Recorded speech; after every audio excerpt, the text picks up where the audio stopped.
Welcome to White House Politics. New York Attorney General subpoenas Donald Trump Jr. and Ivanka Trump, report.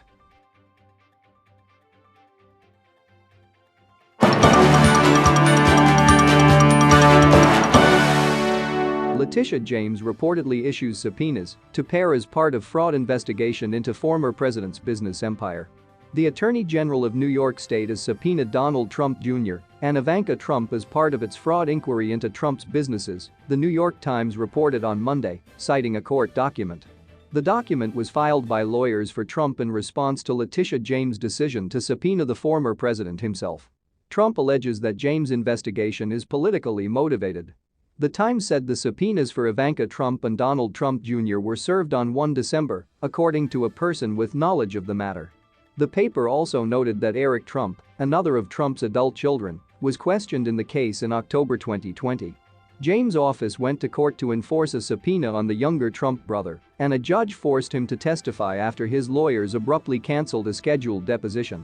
James' civil investigation is focused on tax affairs at the Trump Organization, specifically whether assets were inflated or understated to influence tax valuations. In one such alleged instance, in 2016, The Guardian reported on differing valuations of a golf club outside New York City.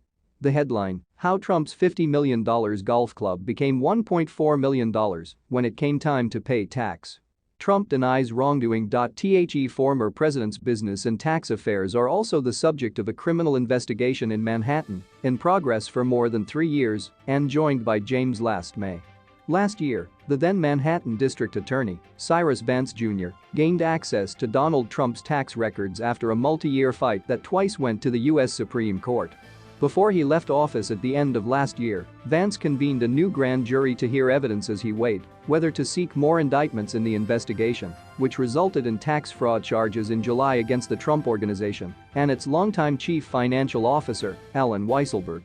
Weisselberg pleaded not guilty to charges alleging he and the company evaded taxes on lucrative fringe benefits paid to executives. Both investigations are at least partly related to allegations made in news reports and by Michael Cohen, Trump's former personal lawyer, that Trump had a history of misrepresenting the value of assets. James' office issued subpoenas to local governments for records pertaining to Trump's estate north of Manhattan, Seven Springs, and a tax benefit Trump received for placing land into a conservation trust. Vance issued subpoenas seeking many of the same records. James' office has also been looking at similar issues relating to a Trump office building in New York, a hotel in Chicago, and a golf course near Los Angeles. Her office won a series of court rulings forcing Trump's company and a law firm to turn over records. James and the Trump Organization did not immediately comment on the subpoenas for Ivanka and Donald Trump Jr.